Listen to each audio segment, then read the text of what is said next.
Hello students, welcome back to my YouTube channel nurses pride. आज हम बात करेंगे इलेक्ट्रोकन्वल्सिव थेरापी के बारे में, जिसका पहले आएगा इंट्रोडक्शन।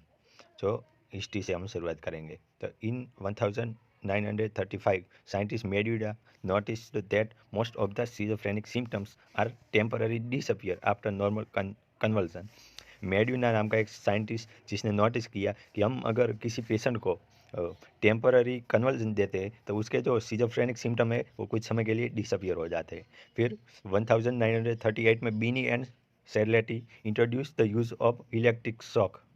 उन्होंने 1938 में ये दिखाया, इंट्रोड्यूस किया कि इलेक्ट्रिक शॉक का यूज़ कैसे किया जाए इस डिजीज कंडीशन के ट्रीटमेंट के लिए।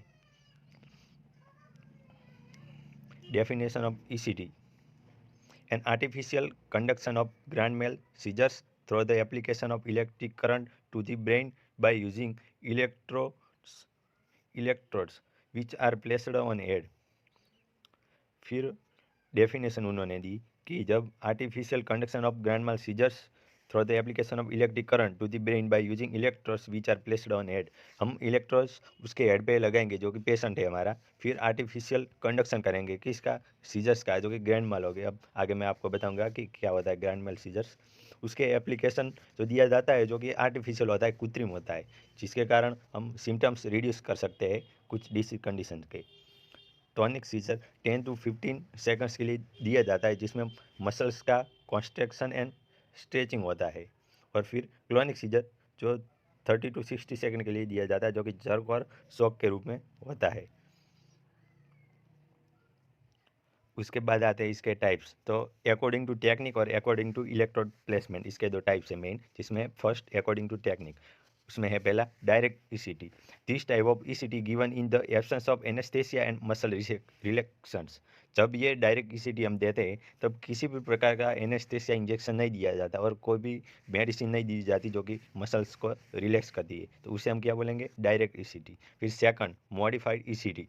इन this method the anaesthetic injection, अगर हम थियोपेंड्रोन देंगे तो वो 2 से 5 मिलीग्राम पर किलोग्राम ऑफ बॉडी वेट होगा, और प्रोपोफॉर देते हैं तो 0.75 टू 2.5 मिलीग्राम पर किलोग्राम ऑफ बॉडी वेट हम देंगे। और मसल रिलैक्सेंट जो कि सक्सिनाल कोलाइन है वो 0.5 से 1.5 मिलीग्राम पर केजी ऑफ बॉडी वेट हम देंगे।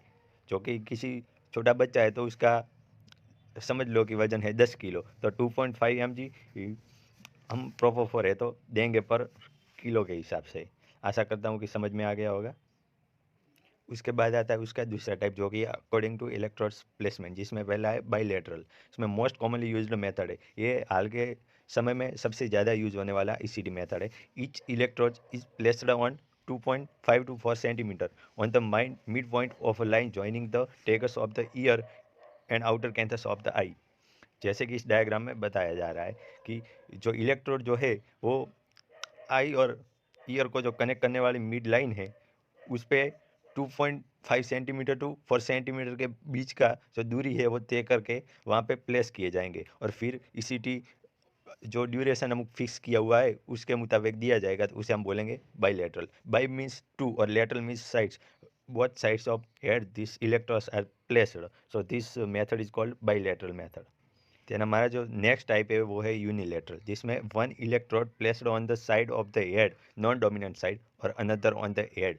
इसमें हम एक नॉन डोमिनेंट साइड जो होगी अपने हेड की, जैसे कि पेशेंट को हमने लेटरल सुपाइन पोजीशन दिया हुआ है तो वो एक बाजू उसका सर होगा, तो दूसरी जो नॉन डोमिनेंट साइड है वहाँ पे हम एक इलेक्ट्रोड प्लेस करेंगे और एक on the head after cleaning their scarf. तो उस मेथड को हम बुलाएंगे यूनिलेटरल। इसमें एक इलेक्ट्रोड कहाँ पे होगा, नॉन डोमिनेंट साइड पे, और एक होगा ऑन द हेड।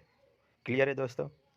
उसके बाद आगे बढ़ते हैं इंडिकेशंस की तरफ कि कौन सा पेशेंट ऐसा होगा जिसे, या कौन व्यक्ति ऐसा होगा जिसे हम ईसीटी थेरापी दे सकते हैं। तो ऐसा पर्सन जिसे कि सुसाइड के आइडियाज आता हो कि अब तो मर जाना है, कुछ बचा ही नहीं है ज़िंदगी में, तो ऐसा जो पेशेंट होगा उसे हम ईसीटी प्रीफर करेंगे। फिर डिप्रेशन, कुछ लोग होते हैं कि जो छोटी छोटी बात को लेकर बहुत डिप्रेशन में चले जाते हैं, तो उनको भी ईसीटी हम दे सकते हैं। फिर सिजोफ्रेनिया एंड मैनिक पेशेंट, उसको हम ईसीटी दे सकते हैं।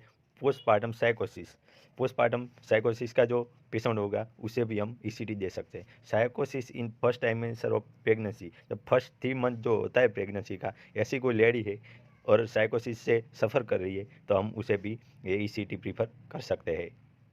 तो समझ में आ गया होगा दोस्तों, आशा करता हूँ।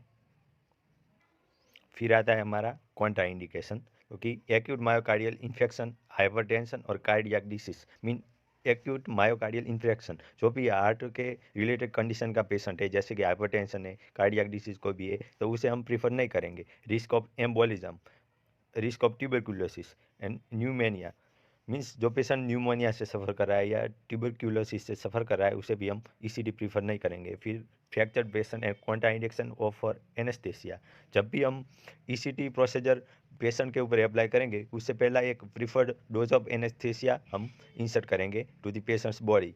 और अगर उस एनेस्थेसिया से ही पेशेंट नॉन कन्वीनियंट है, कॉन्ट्रा इंडिकेटेड है, तो फिर हम उसे ये ईसीटी प्रोसीजर प्रीफर नहीं कर सकते। और risk of embolism means clotting हो जाना किसी भी ब्लड वेन्स में वगैरह, उसका जो पेशेंट होता है, तो उसे हम ईसीटी प्रीफर नहीं कर सकते। फिर आते हैं ईसीटी के पैरामीटर्स, जो कि वोल्टेज है 70 टू 120। तो साइंटिस्ट ने नक्की किया, तय किया कि वोल्टेज 70 से 120 होना चाहिए, न 70 से ज़्यादा कम और ना 120 से ज़्यादा, क्योंकि वो हमारी मेमोरी पे सीधा असर करता है। इसीलिए ये निर्धारित वोल्टेज है ईसीटी का। ड्यूरेशन 0.7 टू 1.5 सेकंड, हमें 0.7 से 1.5 second according to need of the patient ही ईसीटी अप्लाई करना है ऑन द पेशेंट। और वीक में 3 ही बार हम अप्लाई कर सकते हैं, उससे ज़्यादा नहीं कर सकते हैं। Total number of ECT during life time 6 to 10 times, और उस पेशेंट या पर्सन की पूरी लाइफ टाइम में 6 से 10 बार ही हम ईसीटी दे सकते हैं, कि maximum 25 time after serious consideration by doctor. अगर डॉक्टर से बात करने के बाद डॉक्टर बोलता है कि नहीं, दे दिया जा सकता है, तो ज़्यादा से ज़्यादा 25 टाइम्स ही ईसीटी दिया जा सकता है किसी भी व्यक्ति को उसके पूरे लाइफ दरमियान में। Then side effects of the ECT, death during ECT due to general anaesthesia. कुछ बार क्या होता है कि कुछ पेशेंट जो होते हैं वो होश में ही नहीं आते एनेस्थीसिया देने के बाद और रिकवर नहीं कर सकते, तो उनकी डेथ भी हो सकती है। ये सबसे बड़ा कॉन्ट्राइंडिकेशन है एनेस्थीसिया का और ईसीटी का। Headache and body pain after application of normal seizures, headache can occur and body pain also can occur. Memory disturbance, क्या होता है कि पर्सन को जब भी ये ईसीटी थेरापी दिया जाता है, तो वो लगभग कुछ महीने तक का पिछली जो उसकी सारी यादें वो भूल सकता है, जो कि मेमोरी डिस्टर्बेंस में आएगा। फिर कन्फ्यूज़न, पेशेंट कन्फ्यूज रहेगा उस समय दरमियान कि कौन मुझे यहाँ लाया, क्यों लाया, किस कारण लाया, ये सब बातों को लेके वो कन्फ्यूज रहेगा, कारण कि वो पीछे का कुछ कुछ जो होता है वो भूल चुका होता है। फिर vomiting due to muscles contraction due to electric waves pass through the body of the patient, so his muscles starts to contract and vomiting can also occur। फिर अरिथमियास, हमारा जो हार्ट है वो भी इलेक्ट्रिकल वेव पे ही काम करता है, जो कि एसएनओर्स प्रोड्यूस करता है। तो फिर बाहर से जब करंट दिया जाएगा, करंट तो नहीं बोल सकते, फिर इलेक्ट्रोड्स के द्वारा जो वेव्स, इलेक्ट्रिकल वेव्स पास करेंगे, उसके कारण हार्ट भी अरिथमियास का शिकार बनेगा। फिर मसल्स पेन, मैंने पहले आपको बताया जैसे कि मसल का स्ट्रेचिंग होता है, उसी के कारण से मसल्स पेन भी होता है। और फ्रैक्चर भी हो सकता है, क्योंकि मसल्स बहुत ज़्यादा स्ट्रेच होते हैं और उसमें हड्डी वगैरह टूट भी सकती है। तो ये थे ईसीटी के contraindication, side effects of the ECT. तो थैंक यू फ्रेंड्स, आशा करता हूँ कि ये सारा आपको समझ में आ चुका होगा। Thank you friends.